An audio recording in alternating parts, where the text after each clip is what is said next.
It's one of the most joyous times in a family's life, the birth of a child. For parents who work, taking time off after the baby comes can be stressful, uncertain, and cause a strain on the finances. But South Carolina lawmakers are hoping to change that. Joining us with more on the proposed paid family leave bill is our legal contributor, David Hoffman, founder of the Hoffman Law Firm. It's good to see you again. Good to see you as well. Thank you.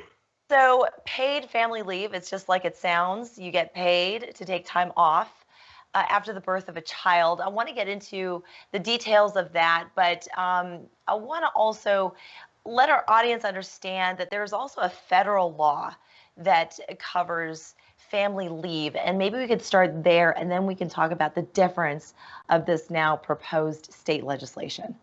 Sure, I'm happy to. So what you mentioned with the Family Medical Leave Act, that's where we'll start. Family Medical Leave Act, it's qualifying employers are required to provide this. It's 12 weeks of unpaid leave, right?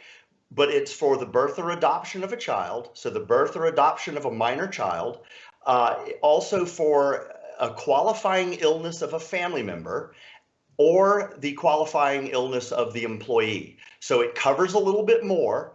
It's still 12 weeks, but it does not pay you. It's unpaid. The one thing the Family Medical Leave Act does do is it requires an employer to continue your health insurance during the time that you are out, you meaning the employee. Now, if the employee goes out on family medical leave, let's say, for example, an employer is paying 80% of the premiums for the group health insurance policy. You're allowed to continue using that group policy, but the employee needs to pay the 20%. So if the employer pays all of it, the employee doesn't have to pay anything. So it not only continues the insurance, it continues only though at the rate that the employer is already paying. The other thing it does is it holds the job open so that when the employee returns, they're returning to the same job or a like and similar job. So that's the Family Medical Leave Act. It covers more stuff, but it doesn't pay you. So you have more of an opportunity to get it, but it doesn't pay you. The other thing is it limits who can get it. You have to have 50 or more employees living within 75 miles of the employer.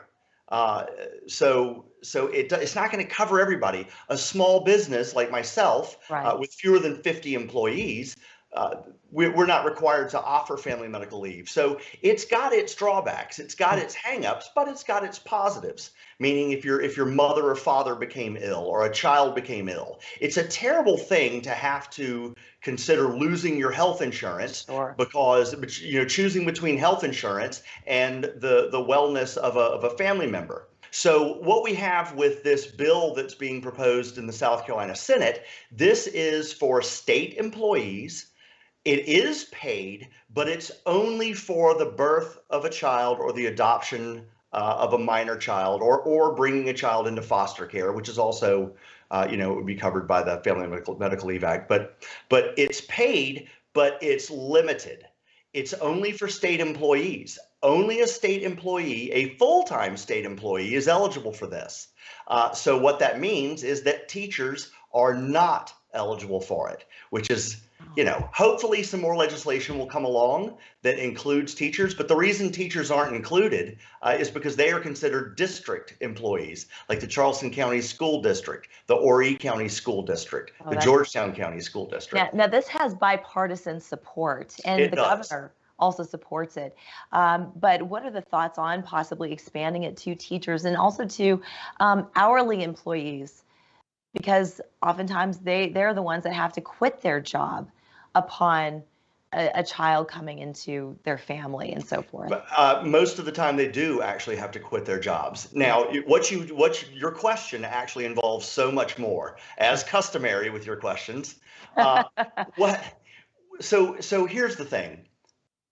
It is what it is in South Carolina. We are actually kind of progressive. I think we're the first Southern state to do something like this. It was a Democrat who proposed it, but you're right, McMaster is behind it. It makes working for the state of South Carolina more appealing to people that maybe we want to have moved to South Carolina. Sure. So in that regard, it could help bring good qualified employees here. It also will help us keep our own employees that we value happy. It would be terrible to choose between, between a paycheck and bonding with your child. Now, That's my favorite part of this bill is at the moment it seems to be gender neutral. So what that means is that fathers potentially are I was eligible for going this to as ask well. you that. So it's for both the parents. Okay, this is a good place to take a break here, David. When we come back, I want to talk about just kind of the dollars and cents behind it, and also some new legislation that's on the horizon coming from the White House. So we're going to talk about that in 2 minutes. Don't go anywhere.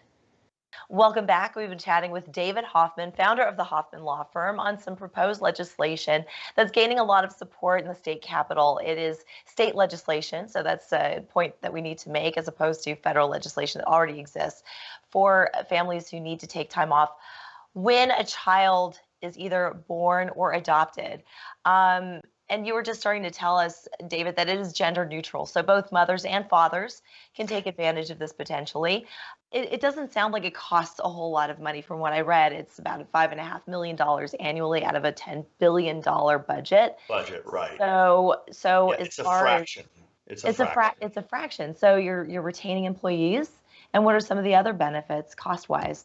Well, obviously, if it's gender neutral, and let's say a mother has a C-section, almost every C-section would come with a lifting restriction. Well, if the father is able to be home, then there's not the increased cost of having to get a caregiver or anything like that. The other thing, you don't have employees burning through sick leave. The way it stands right now for maternity leave, there is an act that was passed like in 2018. It's basically that employers with 15 or more employees have to make reasonable accommodations for an expectant mother.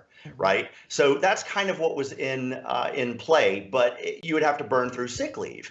And the way this came about is I believe one of our state senators was noticing that his right hand aide was working days that she shouldn't have been working, like holidays and stuff. And the reason is that she was expecting, and she knew she was going to need every day of her sick leave to bond with her and take care of her child. And so, childbirth has kind of been around since, kind of the dawn of time, but, we're finally getting around to it.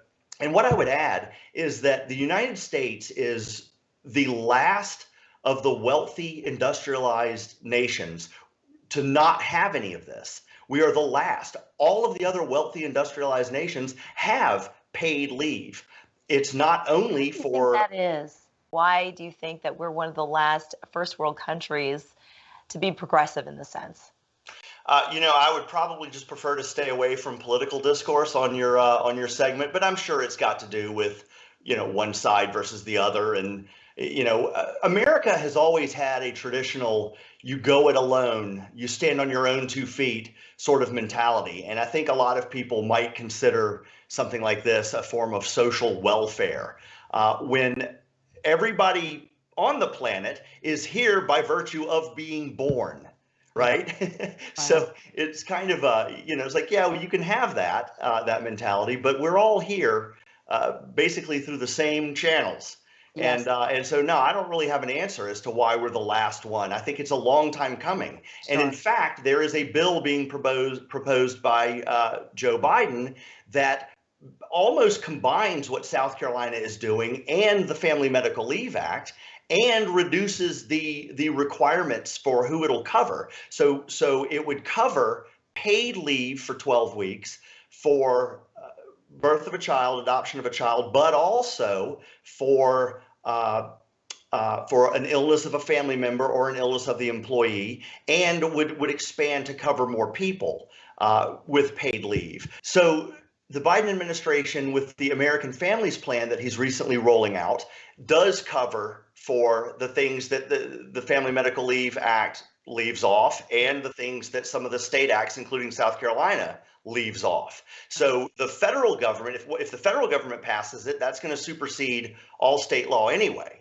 So hopefully that will get passed, and we can join the other wealthy countries with taking care of our mothers and fathers. Absolutely. And I think that's a perfect place to leave off. The wheels of justice, as you know, turn slowly.